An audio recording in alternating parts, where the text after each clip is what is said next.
हर हर शिव शिव जय जय शङ्करा, जय जय शङ्करा, काञ्ची शङ्करा, चन्द्रशेखरा। हर हर शिव शिव जय जय शङ्करा, जय जय शङ्करा, काञ्ची शङ्करा, चन्द्रशेखरा। நிந்தை சரணடைந்தேன் சந்திரசேகரா, நீதானே என்றென்றும் ஆதிசங்கரா. உந்தனடி தோழுதேன் வேத மந்திரா, உலகம் வளம் பெறவே வந்த சந்திரா. மகா பெரியவா எங்கள் மகா பெரியவா, தெய்வத்தின் குரல் தந்த காஞ்சி மன்னவா. தெய்வமல்லவா நீ, தெய்வமல்லவா, தெய்வ குரல் தந்து மீண்டும் எம்மை காக்கவா நீ, எம்மை காக்கவா நீ, எம்மை காக்கவா.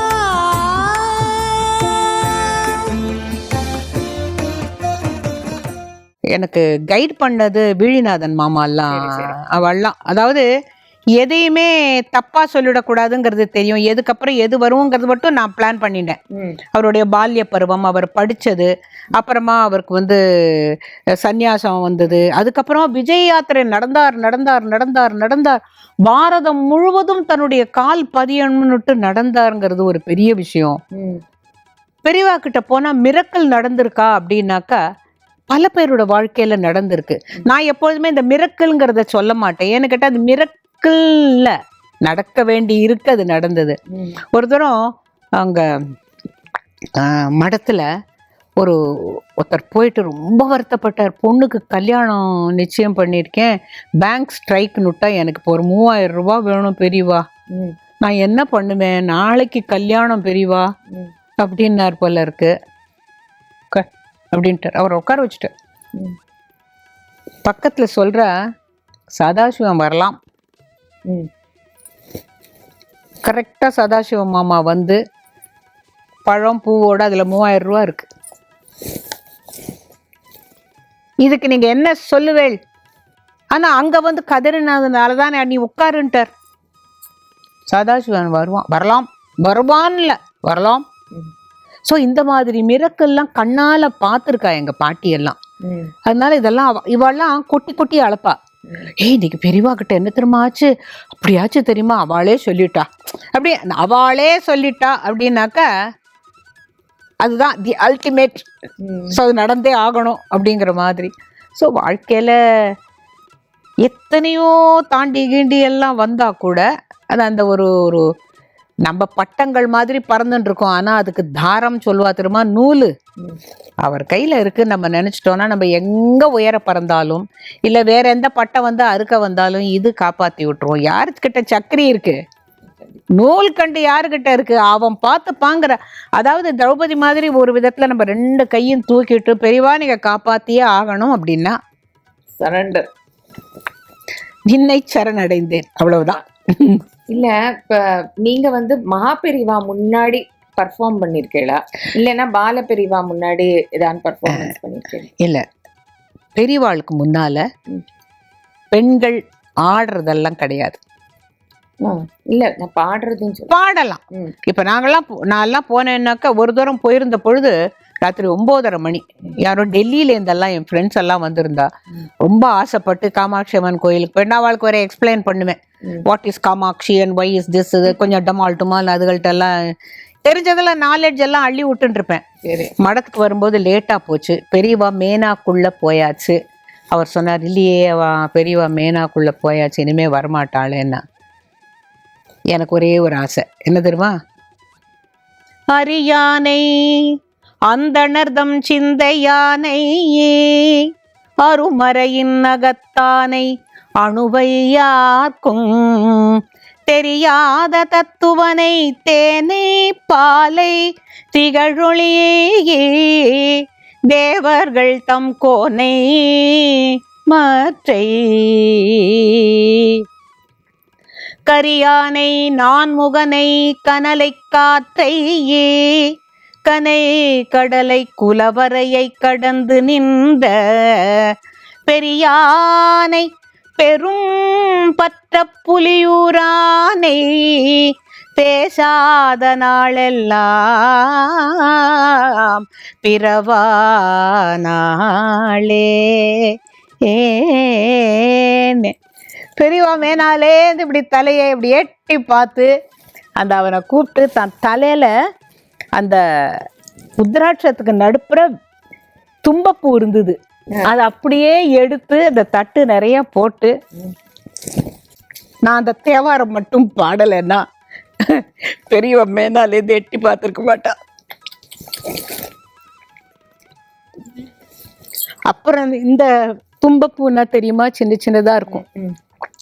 நான் ஒரு பூ எடுத்துட்டு என்னோட இந்த டெல்லியிலேருந்து வந்தவ எல்லாருக்கிட்டையும் திஸ் இஸ் த பெஸ்ட் பிரசாதம் you good ever imagine in your life. அதான் அவளுக்கு எல்லாத்தையும் சொல்லி பாரு, கடைசியில் உனக்கு தரிசனமும் கிடைச்சி 9:30 மணிக்கு மேலே எனக்காக அந்த மேனாலேருந்து எட்டி பார்த்தாலே. பெரிய புண்ணியம் பண்ணியிருக்கேன். ஆக இந்த நின்னை சரணடைந்தேன்ல என்னை கூப்பிட்ட போது எனக்கு வேற ஒன்றும் தோணலை. உண்மையிலேயே அவள் நின்னை சரணடைந்தேன் தான். இன்னி வரைக்கும் எதுவாக இருந்தாலும் பெரியவா நீங்கள் பார்த்துப்பேள், பெரியவா நீங்கள் பார்த்துப்பேள். இன்னி வரைக்கும் பார்த்துன்னு இருக்கா. கடைசியிலையும் அதையும் சொல்லுவேன், அநாயாசேன மரணம் வினாதைன்யேன ஜீவனம் தேகிமே கிருபையா சம்போ. அதைத்தான் கேட்பேன். உன்னோட பக்தி மாறக்கூடாது. அநாயாசம் ஒரு மரணம் அப்படிங்கிறதுக்குள்ளே போகணும். இதெல்லாம் கேட்குறோம். ஒருத்தட்ட போய் கையேந்தி சாப்பிட்றாப்புல வச்சு விடாத பகவானே. நம்ம கேட்போம், ஆனால் நம்மளுடைய பிராப்தம் பிராரப்த கர்மம் என்ன இருக்குது அதையும் ஏற்றுக்கணும். ஆமாம், கண்டிப்பாக இல்லையா? அதுதான். ஆக மொத்தம் எனக்கு என்னுடைய வாழ்க்கையில் பெரியவா என்னுடைய 8 வயசில் ஆரம்பித்து மைக்கில் பாட சொன்னதுலேருந்து இன்றைக்கி உலகம் பூரா என் குரல் ஒலிக்கிறதுலேருந்து எங்கேயோ யாரோ முகம் தெரியாதவா கேட்டால் கூட நான் பாட்டை பாடி அனுப்பிச்சி விடுறேன். காரணம் நம்மக்கிட்ட ஏதோ இருக்குன்னு தானே கேட்குறா. கண்டிப்பாக அதை கமர்ஷியலைஸ் பண்ண மாட்டேங்கிறதும் அவளுக்கு தெரியும். கற்றுக்கொண்ட வித்தை எல்லாமே காசாக்குவதற்கு இல்லை அப்படின்னு என்னுடைய அந்த வாத்தியார் சொல்லுவார். கற்றுக்கொண்ட வித்தையெல்லாம் பகிர்வதற்கு, காசாக்குவதற்கு இல்லை அப்படிம்பர். அதெல்லாம் அதாவது சின்ன வயசுல என்னெல்லாம் உள்ள போட்டாங்களோ அத்தனையும் அதை ஒரு பொக்கிஷம் மாதிரி வச்சுன்னு இருந்து அதில் இறைவனுடைய அருள் மழை பொழியிற போது அந்த பொக்கிஷத்தில் இருக்கிறது ஒன்று விதையாக முளைச்சி வரப்போது அது பெரிய பயிராக இருக்குது. நான் அந்த பயிர் நாத்தான் எல்லாருக்கும் கொடுத்துட்டுருக்கேன். அவ்வளவுதான். இதுதான் சிம்பிள். எனக்கு வேற ஒன்றும் சொல்ல தெரியல. என்னுடைய வாழ்க்கையில் எது நடந்ததோ இது எல்லாமே நன்னாவே நடந்துட்டுருக்கு. ஏதாவது நன்னா நடக்கலையா அது என் பிராப்தம். அதையும் எடுத்துப்பேன், இதையும் எடுத்துப்பேன், அதையும் எடுத்துப்பேன். மொத்தத்தில் குறை ஒன்றும் இல்லை. காரணம் பெரியவாளுடைய அருள், பெரியவாளுடைய கருணை பரிபூர்ணமாக நம்ம மேலெல்லாம் இருக்குது. அதுக்கப்புறமா பால பெரியவாளெல்லாம் பார்த்துருக்கேன், ஜெயந்திர பெரியவாளெல்லாம் பார்த்துருக்கேன். அப்பெல்லாம் பாடுவேன். இதில் இன்னும் ஒன்று சொல்லணும், பெரியவாளுக்கு ரொம்ப அழகாக டான்ஸ் தெரியும். எப்படின்னு கேட்டால் அவர் சில நாளைக்கு மௌனம் இருப்பார். காஷ்ட மௌனம். காஷ்டம்னா கட்டை, கட்டை மாதிரி சில நாளைக்கு நகராமல் இருப்பார், அது காஷ்ட மௌனம். சில நாளைக்கு வெறும் மௌனம் அப்படின்னாக்கா அவருக்கு குறும்பு கை வந்த கலை. இது என்னன்னு கேட்டாக்கா ஒரு நாளைக்கு பெரியவா பேச மாட்டா இல்லையா, அபிநயம் காட்டுவா. யாரோ வரப்போறா, யாரெல்லாமோ வரப்போறாளாம் சுவாமின்னு கச்சம்பச்சான்னு பேசின்னு இருக்காங்கிறார் பெரியவர். உனக்கு புரிஞ்சுதா, உனக்கு புரிஞ்சுதான்னு எல்லாரும் ஒருத்தர் கேட்டுன்னு இருக்கா. ஒருத்தருக்கு புரிஞ்சுது. சுச்சோ, வரப்போறவர் பேர் முகர்ஜி. ஓஹோ, முகர்ஜியா முகர்ஜின்னு காட்டிவிட்டு அவர் எங்கேருந்து வர்றாரு தெரியுமான்னு இவெல்லாம் பேசிக்கிற போது அவர் சொல்றார், பெரியவா நான் உங்களுக்கு பண்ணி காட்டுறேன், கண்டுபிடிங்கோ.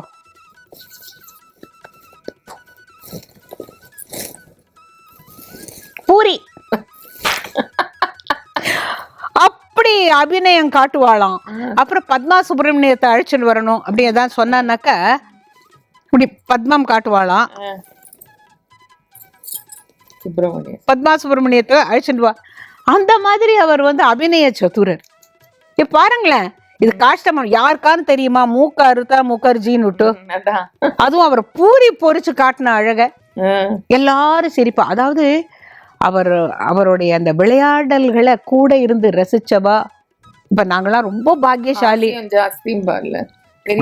ரொம்ப ஹாஸ்யம், அது எல்லாத்தையும் ஒரு அழகா சொல்லுவா. அந்த இல்லாட்டா நாங்கள்லாம் போய் இப்படி இப்படி கிட்ட போய் உட்காந்தாக்க எங்க பாட்டி இழுத்து இழுத்து விடுவா, கிட்ட தொடப்படாதுன்னுட்டு. அவர் சொல்லலைன்னா கோண வகுடு எடுத்துக்க கூடாதுன்னு தெரியாது, நேர் வகுடு எடுத்துக்கணும், அதை ரெட்டையா பிரிக்க கூடாது. அப்புறமா தோணித்து அசுப காரியத்துல தலைமையர் எப்படி ரெட்டையா போட்டுட்டு அழுவா. சோ அவருக்கு எங்களுக்கு நிஜமா சொல்றேனே, குழந்தையா இருக்கும்போது அவரை எப்படி பார்த்தோம். நான் வந்து அவரை பெரியவா அப்படின்னு பார்த்துட்டு நகைக்காக ஆசைப்பட்டு காஞ்சிபுரம் போய் அதுக்கப்புறமா அதை கத்துக்கோ இது கத்துக்கோ இது கத்துக்கோ, இதை பாடு அதை பாடு இதை பாடு இதை பாடுன்னா ஒன்னொன்னுக்கும் பயன் அப்படியே எனக்கு அப்படியே கனியா கற்பக விருட்சமா இல்ல கொட்டித்து. நான் இங்க கத்துன்றது எல்லாத்துக்கும் மதுரையில பரிசு வாங்கினேனே. தேவார போட்டியில ஃபர்ஸ்ட் பிரைஸ், திருவாசகத்துல ஃபர்ஸ்ட் பிரைஸ். நானா நினைச்சுக்கிறேன் அன்னைக்கு பெரியவா சொல்லலைன்னு நம்ம போய் கத்துட்டு இருப்போமா? நம்ம கத்துக்கலன்னா இதெல்லாம் நடக்குமா வாழ்க்கையில? பெரியவா சொன்னது ஒரு ஆழமா பதிஞ்சு நீங்க அதை கடைபிடிச்சுட்டு இருக்கீங்கிறத எதை சொல்லுவேன்? தமிழ் வேதமாகிய திருமறை தேவாரம் இருக்கு பாருங்க, அது ஒன்னொன்னுக்கும் அது ஒரு அமிர்தம் மாதிரி. இப்ப வேதம்னா எனக்கெல்லாம் அர்த்தம் தெரியாது, சான்ஸ்கிரிட் தெரியும், ஆனா வேதத்துக்கெல்லாம் நம்ம சொல்ல முடியாது, அர்த்தம் தெரியாது. இப்ப இந்த தேவாரத்துக்குனாக்கா அர்த்தம் தெரிஞ்சு பாடுறோம், இறைவனோட நம்ம ஒன்னா இருக்கணும். இப்ப தெரிஞ்சு சான்ஸ்கிரிட் ஸ்லோகம் சொன்னாலும் ஒண்ணுதான், ஆனா அதையே தமிழ்ல முக்கண்ணனே போற்றி அப்படின்னாக்க முக்கண்ணா வரும்.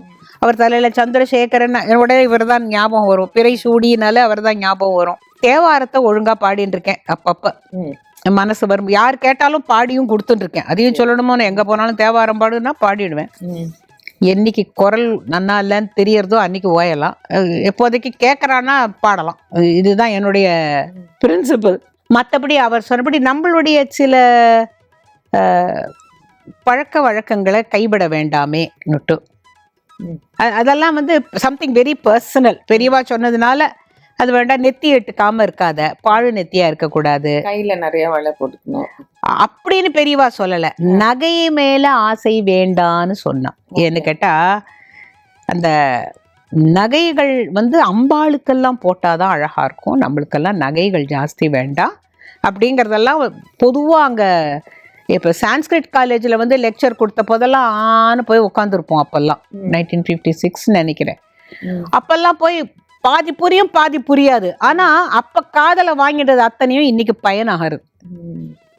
துன்பம் வராம இருக்காது, எல்லாருக்கும் துன்பம் வரும். சரி, ஜுரம் வருதா, திருநீற்று பதிகம் இருக்கு, அத பெரியவாளே சொல்லியிருக்கா. திருநீற்று பதிகம் இருக்கு, அதை வந்து காதலாகி கசிந்து கண்ணீர் மல்கி ஓதுவார்த்தமை நன்னெறிக்கு உய்ப்பது வேதம் நான்கினும் மெய்ப்பொருளாவது நாதன் நாமம் நமச்சிவாயவேன்னு சொல்லிட்டு அந்த விபூதி எட்டுண்டாக்கா, நீ மருந்தும் சாப்பிட்டுக்கோ விபூதியும் எட்டுக்கோ, அப்படியெல்லாம் பெரியவா சொல்ற பொழுது அந்த பசுமரத்தாணி போலங்கிறது அந்த 8 வயசுலேருந்து அந்த ஒரு 12 வயசுக்குள்ள அவர் பெரியவாளை அடிக்கடி போய் சந்திச்சு என்னுடைய வாழ்க்கையில அது ஒரு திசை திருப்பி மாதிரி.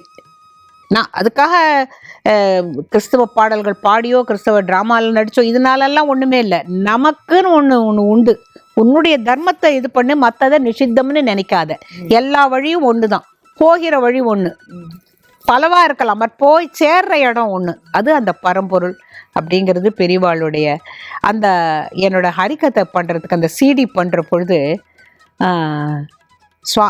என்ன பேக்ரவுண்டு அப்படின்ன பொழுது அந்த ஓரிருக்கை மணிமண்டபத்தை வரைஞ்சிருந்தார். அது ஏவிஎம் ஸ்டூடியோவில் தான் வச்சு ஏற்பாடு பண்ணியிருந்தார். அந்த ஓவியர் ரொம்ப அழகாக வரைஞ்சிருப்பார். எப்படி வரப்போறதுங்கிறது இன்னைக்குன்னா நீங்கள் கண்ணால் பார்க்குறீங்க, அன்னைக்கு நான்லாம் பார்க்கலையே. எனக்கு பின்னால் அந்த ஓவியம் இருக்கும், ஆனால் எனக்கு பின்னால் ஃப்ரேமில் ஒரு படம் இருந்தால் நல்லா இருக்கும், பெரியவா படம். அவ்வளோ பெரிய படம் எங்கே போகிறது அப்படின்னா, ராஜகோபால்னுட்டு ஒருத்தர் அவர் ஒரு ஸ்டூடியோலாம் வச்சுருந்தார், அவர் தான் கூட இருந்தது, ரெக்கார்டே பண்ணினார். அந்த ராஜகோபால்ங்கிறவர் எங்கேயோ மவுண்ட் ரோடு பக்கம் போய் பெரிய படம், அதுல பெரியவா கை இப்படி வச்சுட்டு இருப்பா. அந்த ஃப்ரேம் ஒண்ணுதான் நான் பத்திரமா வச்சுருக்கேன். என்னன்னு கேட்டா, பெரியவா இப்படி வச்சுட்டு இருப்பா, நான் ஹரிகதை பண்ணிட்டு இருப்பேன். அப்படி ஒரு அழகான ஒரு ஃப்ரேம் அவர் எங்க இருந்தோ கிடைச்சம்மா, கிடைச்சு கொடுத்துமா, இன்னைக்கு பெரியவாதாமா நடத்திட்டு போறா. இதுல நான் மட்டும் இல்லை, என்னோட ஹார்மோனிஸ்ட் இன்னும் அனுஷ பூஜை பண்ணிட்டு இருக்கார். அவருக்கு எல்லாமே பெரியவா தான் காரணம். இந்த பெரியவாளுக்காக இந்த ஹரிகதை, பெரியவாளுக்காக இது, பெரியவாளுக்காக அதுன்னு சொல்லி, அதுக்கு மேல இப்ப ஒண்ணு சமீபத்துல ஒண்ணு நடந்தது. துரைன்னு ஒரு ஸ்தபதி, அவன் ஸ்தபதியா வேலை கத்துக்கிற போது எனக்கு தெரியும், நான் எங்க போனாலும் எல்லார்கிட்டையும் பேசுவேன், எனக்கு எல்லாரும் வேணும். அந்த பையன் ஸ்கூலுக்கு போற பையன், நீ படிக்கலையா அப்படின்னு. படிச்சுட்டு இருக்கேன், ஆனா எனக்கு சிற்ப வேலை பிடிக்கும், கத்துக்கிறேன்னா. அப்புறம் ஒரு 4-5 வருஷம் ஆச்சு, அப்புறம் நான் மறந்தே போயிட்டேன். ஒரு நாளைக்கு அவன் வந்து நிக்கிறான், அம்மா நான் தாம்மா துரை. அந்த பையன் நான், ஆமா அந்த பையன் தான், எனக்கு கல்யாணம் எல்லாம் ஆயிடுச்சு, நான் உங்களுக்காக ஒரு காமாட்சி கொண்டு வந்திருக்கேன்னா. நானே பண்ணினேன், 1.5 அடி. எப்பா இவ்வளோ பெருசெல்லாம் வச்சு என்னால் பூஜை பண்ண தெரியாதேப்பா, வீட்டிலலாம் இவ்வளோ பெருசு வச்சுக்கலாமா தெரியாது. என்னமோம்மா நீங்கள் எப்போ சொன்னீங்க நீ நல்லா வருவேன்னுட்டு, நான் நல்லா வந்துட்டேன், நீங்கள் இதை வச்சுக்கணும் சொல்லிட்டு, சரி ஏதோ அதுக்கு உண்டானது. எப்போதுமே வெறும் கையா அனுப்பக்கூடாது எந்த ஒரு ஆர்டிஸ்டையும். உனக்கு என்ன முடியும் தோன்றதோ அதை கொடுக்கணும். ஏன்னா அவன் எதிர்பார்த்து வரல. ஆனா நீ கிடைக்கிறதுன்னு உடனே 1.5 அடி பஞ்சலோக சிலையை வாங்கி வச்சுக்கூடாது. அவனுக்கு எதுவும் ஒன்று கொடுத்தேன், அப்புறமா நிறைய அதான் கொடுக்கணும்னு நான் நினைச்சிருப்பேன். அவன் என்கிட்ட 12 வருஷமா இருந்தா. இப்ப எனக்கு நீங்க ஒரு பட்டு புடவை கொடுத்தேன்னு வச்சுங்க, நான் அந்த அந்த உடனே அதுக்கு மேட்சிங் பிளவுஸ் எல்லாம் தைச்சுக்க மாட்டேன்.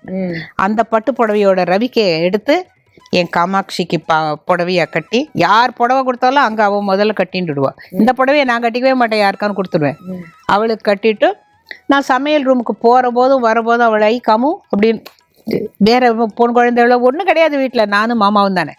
அவளை போகும்போது ஐ காமு அப்படின்னு அவளை கணத்தை கிள்ளிட்டு போவேன், முத்தம் கொடுத்துட்டு போவேன். திருப்பி வந்து மிளகு குழம்பு பண்ணிட்டு இருக்கேன்னு வேற அவள்கிட்ட சொல்லிட்டுலாம் போவேன். சரி, இந்த சந்தோஷம் யாரும் பார்க்கலங்கிறதுனால இன்னைக்கு நான் தைரியமா சொல்லலாம். ஏன்னா அந்த காமாட்சி தான் எனக்கு அப்படி ஒரு பலமா இருந்தா. மந்திரோபதேசம் ஆனதுனால அந்த மந்திரங்களை விடாம சொல்றது அதெல்லாம பண்ணிட்டு இருப்பேன்னா. 12 வருஷம் என்கிட்ட இருந்தா. நீங்க 12 வருஷமா பூஜை செஞ்சுட்டு இருந்த காமாட்சி அம்மன் விக்கிரகம் இன்னைக்கு நியூ ஜெர்சி மணிமண்டபத்துல அந்த கோவில்ல இருக்குன்னு கேள்விப்பட்டேன். அந்த அனுபவத்தை கொஞ்சம் எங்ககிட்ட ஷேர் பண்ணிக்கணும். ரொம்ப நாளுக்கு அப்புறம் சிவசாகரம்னு ஒரு இடத்துக்கு என்னை ஒருத்தர் கூப்பிட்டு போனா. சிவசாகரம்ங்கிறது சங்கர நேத்ராலயால சிவராமன் ஒருத்தர் இருந்தார். அவர் வந்து சிவன் சாரையும் பெரியவாளையும் ரொம்ப அழகா சிற்ப வடிவில் வச்சு அபிஷேக ஆராதனை ரொம்ப நல்லா நடந்துட்டு இருக்கு, அங்க வாங்கோன்னு சொன்னேன். சரி அங்க போனேன். போய் மாமி பாருங்கோ எப்படி இருக்காரு பாருங்கோ பெரியவா சிவன் சார். அப்புறம் சிவன் சார் கிட்டெல்லாம் போய் பார்த்துட்டு அப்படி என்னமோ பெரியவா கிட்டேயே நின்றுட்டு இப்படி பெரியவாளை பார்த்துட்டு இருக்கேன். நல்ல பெரிய சிலை. அங்கேருந்து சிவராமன் கேட்குறேன், நியூ ஜெர்சியில பெரியவாளுக்காக நாங்கள் கோவில் கட்டின்னு இருக்கோம், ஒரு ஒரு 2 வருஷமா நாங்கள் தேடிட்டு இருக்கோம், 1.5 அடியில் ஒரு காமாட்சி கிடைக்கவே இல்லைன்னு. நான் சும்மா தானே இருக்கணும், எங்கிட்ட ஒருத்தி இருக்கா 1.5 அடியில் பஞ்சலோகத்தில், அவள் வேணா எடுத்துக்கோங்கிறேன். எப்படி சொன்னேன்னு தெரியல. ஏன்னா நிற்கிறது பெரியவா கிட்ட, கட்டுறது பெரியவா கோவில் நியூ ஜெர்சியில. சூரியங்கிறவர் தான் அங்க பண்ணிட்டு இருக்காரு, சிவராமன் தான் ஹெல்ப் பண்ணிட்டு இருக்காரு. என்னை கேட்க நான் திரும்பி கூட பார்க்கல அவரை. எங்கிட்ட ஒருத்தி இருக்கா 12 வருஷம். ஆனா அந்த க்ஷணம் எனக்கு என்ன தோணித்துன்னா, உனக்கு அப்புறம் யார் இதெல்லாம் வச்சு காப்பாத்த போறா.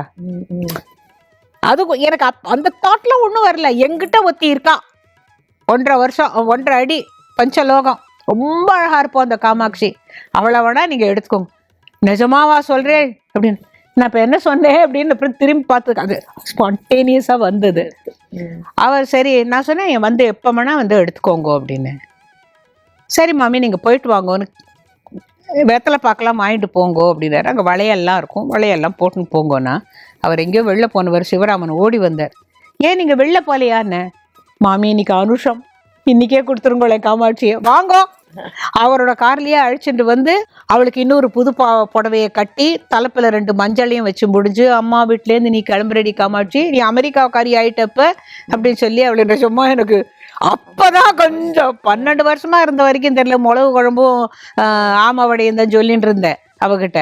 ஆனா இப்ப நீ அமெரிக்கா போற, ஆனா எனக்கு வருத்தமே இல்லை. இப்போ எங்கிட்ட இருந்த வரைக்கும் கந்த துணி காமாட்சி ஆட்டம் ஒரே ஒரு பட்டு பாவாடை தான் கட்டிட்டு இருந்த நீ. அங்க போய் அது பாருங்கோ, அங்க சிவசாகரத்துல கொஞ்ச நாள் வச்சிருந்தா அப்ப எல்லாரும் என்னை கேட்டா எப்படி உங்களுக்கு கொடுக்க மனசு வந்ததுன்னு. நான் அது ஒண்ணு மட்டும் சொல்லட்டுமா, அவ அங்க போறதுக்காக தானே தோர கொண்டு என்கிட்ட கொடுத்தான். Think about it. நான் காசு கொடுத்து எனக்காக காமாட்சி வேணும்னு நான் வாங்கல. நான் உங்களுக்காக பண்ணியிருக்கேன்னு சொல்லி எங்கிட்ட கொடுத்து 12 வருஷம் அவ எங்கிட்ட இருந்துட்டு இன்னைக்கு நியூ ஜெர்சியில ஒரு நாளும் வேலைக்கு ஒரு பட்டு புடவை, அவளோட வைர நகை என்ன, அவளுடைய அலங்காரம் என்ன, நியூ ஜெர்சியில ஓஹோன்னு இருக்கா காமாட்சி.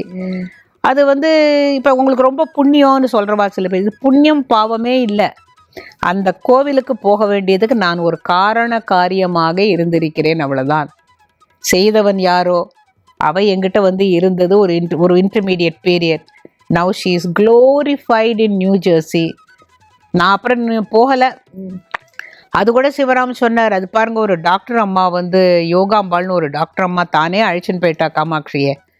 ஸோ எல்லாம் அவ நடத்திக்கிறா, பெரியவா நடத்திக்கிறா. அந்த பெரியவா கோவில்ல எல்லாம் நடக்கிறது அப்படிங்கிற ஒரு எண்ணம் வந்துடுத்துன்னா நம்ம எதுலயுமே நாம தான் செய்யறோங்கிற அகம்பாவம். யோகாம்பாள் என்ன கான்டாக்ட் பண்ணா. அப்படியா? சூரிங்கிறவர், அவரை நீங்க இன்டர்வியூ பண்ணுங்க, இப்ப சென்னை வரான்னு சொல்லிட்டு அவரையும் நான் இன்டர்வியூ பண்ணேன் இந்த ப்ரோக்ராம். ஓ சரி சரி சரி. அந்த யோகாம்பாள் தான் அந்த காமாட்சியை எடுத்துட்டு போனா. ஆக நான் எனக்கு அவளை பர்சனலா பார்த்ததில்ல. பட் நான் என்ன சொல்றேன், நான் ஏன் அன்னைக்கு சிவசாகரம் போனோம், அன்னைக்கே சிவராமன் என்ன கேட்கணும், சிவராமன் கேட்ட உடனே நான் ஏன் சொல்லணும்னா எல்லாமே ப்ரீடெஸ்டைன்ட் இன் லைஃப். Correct correct. அப்படி நம்ம எடுத்துட்டோம்னா நமக்கு வாழ்க்கையில சுகமோ துக்கமோ எதுவுமே ரொம்ப பாதிக்காது. கண்டிப்பா. நல்லது கொடுத்தா பெரியவா தேங்க்யூ, கெட்டது வந்ததா பெரியவா நீங்க தான் மாத்தி தரணும். எல்லாத்துக்கும் அவர் தலையிலேயே அட்சதையை போட்டுடணும். மொத்தம் நான் இன்னும் அந்த 8 வயசு குழந்தையாவே இருக்கேன். பெரியவான்னு நினைக்கிற பொழுது அந்த 8 வயசு குழந்தையாவே அவர் சொன்னதுனால என்னை இன்னைக்கு ஏதோ இந்த சங்கரா டிவில எனக்கு இத்தனை நல்ல விஷயங்களை பகிர்ந்துக்கிறதுக்கு எனக்கு வாய்ப்பெல்லாம் வருது அப்படின்னு கேட்டா கூட அந்த பெரியவா அன்னைக்கு ரொம்ப சந்தோஷப்பட்டு ஏதோ ஆசீர்வாதம் பண்ணியிருக்கணும். அந்த ஆசீர்வாதம் பண்ணது இந்த குருவருளும் திருவருளும் இருக்கிறதுனால தான் இன்றளவும் ஏதோ என்னால் முடிஞ்சது என்னெல்லாம் பகிர்ந்துக்கணும்னு தோணித்தோ அத. உங்களுக்கு அத்தனை மெமரியும் உங்களுக்கு போகாம இருக்கே. ஒரு வயசாக நிறைய பேருக்கு மெமரி போயிடுறது, நிறைய இது மறந்து போயிடுறது. உங்களுக்கு அதை ஞாபகம் வச்சுட்டு நீங்க இவ்வளவு தூரம் உங்களால இருங்க. உங்களை ஒரு கேள்வி கேட்கட்டுமா? மடி, எனக்கு உன்னோட பேர் மறந்து போச்சுரியுமா அப்படின்னா என்ன பண்ணுவேன்? அதான் இல்ல, இதுக்கு காரணம் இதுக்கு வேலை கொடுத்துட்டே இருக்கணும். அதுக்குதான் இதுக்கு வேலை கொடுத்துட்டே இருக்கணும். நீங்க அதுக்கு ஏதோ ஒண்ணு பண்ணிட்டே இருக்க. இல்லம்மா, அந்த காலத்துல எல்லாம் பாட்டிமார்கள்லாம் என்ன பண்ணா, ஸ்லோகங்களை திருப்பி திருப்பி திருப்பி திருப்பி சொல்லுவா. ஏன்? இந்த மெமரி பவர் போயிடக்கூடாதுன்னு. தேவாரம் தெரிஞ்சவா தேவாரம் சொல்லிட்டே இருப்பா. இப்ப கத்துக்கிறவா அந்த பாட்டு, அதாவது ஏதோ ஒண்ணுக்கு மூளைக்கு வேலை கொடுத்துட்டே இருக்கணும். நம்ம சும்மா போய் எதையோ பார்த்து இதையே பார்த்துட்டு அவ சொல்ற பொய்களெல்லாம் நம்ம கேட்டுட்டு இருந்தோம்னா நமக்கு மெமரி போகத்தான் போகும். எது மனசுல இருக்கணுமோ நம்ம சல்லடை மாதிரி இருக்கக்கூடாது. குப்பையை மட்டும் வச்சுட்டு நல்லதெல்லாம் விட்டுறக்கூடாது. இல்லையா? நம்ம நிறைய பாடலாகட்டும் இல்லை ஸ்லோகங்களாகட்டும், அந்த காலத்து பாசுரங்கள் தேவாரம் எல்லாத்தையும் மனப்பாடம் பண்ணி சொல்லிகிட்டே இருந்தா ஓரளவுக்கு மெமரி போகாம இருக்கலாம். ஆனா இப்படியே எப்போதும் இருக்கும்னு நான் நம்பிட மாட்டேன். நாளைக்கே நீங்க யாரு, உங்க பேர் தெரியலன்னு நான் சொல்லலாம். எல்லாத்துக்கும், அதாவது பசி பிணி மூப்பு இதெல்லாம் நிறை திரை எல்லாம் எல்லாருக்கும் வரும். ஆனா இதுல பிறவாவரம் தாரும் பெம்மானே, பிறவாவரம் தாரும், பிறவாவரம் தாரும் இறைவா, மறுபடி பிறந்தாலும் மலரடி மறவாவரம் தாரும், பிறவாவரம் தாரும். இதுதான் என்னுடைய பிரார்த்தனை. மீண்டும் பிறக்கக்கூடாது. அப்படியே பிறந்தாலும் புழுவாய் பிறந்தாலும் உன்னடி என் மனத்தை வழுவாது இருக்க வரம் தர வேண்டும் அப்படிங்கிறதா என்னுடைய பெரியவாளுடைய பாதார விந்தங்கள்ல நான் மனப்பூர்வமா வேண்டிக்கிறது. இந்த லோகத்துல மக்கள் எல்லாரும் க்ஷேமமா இருக்கணும் அப்படிங்கிறதுக்காக தான் அவ பாரத யாத்திரையெல்லாம் போனான். ஸோ பெரியவாளுடைய கருத்தும் அதுதான். உலகத்துல மக்கள் எல்லோரும் இன்புற்றிருக்க நினைப்பதுவே அல்லாமல் வேறொன்று அறியேன் பராபரமே. இத்தனை அழகா இன்னைக்கு வந்து இன்டர்வியூ வந்து அவ்வளோ பிரமாதமா இருந்தது. நிஜமாவே சொல்றேன், நிறைய டிப்ஸ் வந்து நீங்க புதுசா பெரிவா இதை சொன்னா அதை சொன்னாங்கிறது வியூவர்ஸ்க்கு வந்து இது நிஜமாவே ஒரு யூஸ்ஃபுல் டிப்ஸா இருக்கும். இன்னைக்கு வந்து நீங்க இந்த நின்னை சரணடைந்தேன் நிகழ்ச்சியில வந்து சிறப்பித்ததற்கு எங்களுடைய மனமார்ந்த நன்றிகளை தெரிவித்துக் கொள்கிறேன். இது அத்தனையும் பெரியவாளுடைய அருள். நான் இன்னைக்கு பேசணும்னு இருக்கு, பேசுறேன். பேச முடிகிற வரைக்கும் பெரியவாளை பத்தி அவருடைய புகழையும் பெருமையும் அவருடைய அருளையும் மறக்காம இருக்கேன். அவ்வளவுதான். நீங்க 8 வயசுல இருந்து மகா பெரிவாழ்கிட்ட ஏற்பட்ட அனுபவங்களை ரொம்ப சுவாரஸ்யமா எங்க வியூவர்ஸ்க்காக நீங்க அவ்வளோ அழகா இந்த உரையாடல் செஞ்சு இந்த நின்னை சரணடைந்த நிகழ்ச்சிக்கு நீங்க இன்றைக்கு வந்து சிறப்பிப்பதற்கு எங்களுடைய மனமார்ந்த நன்றிகள்.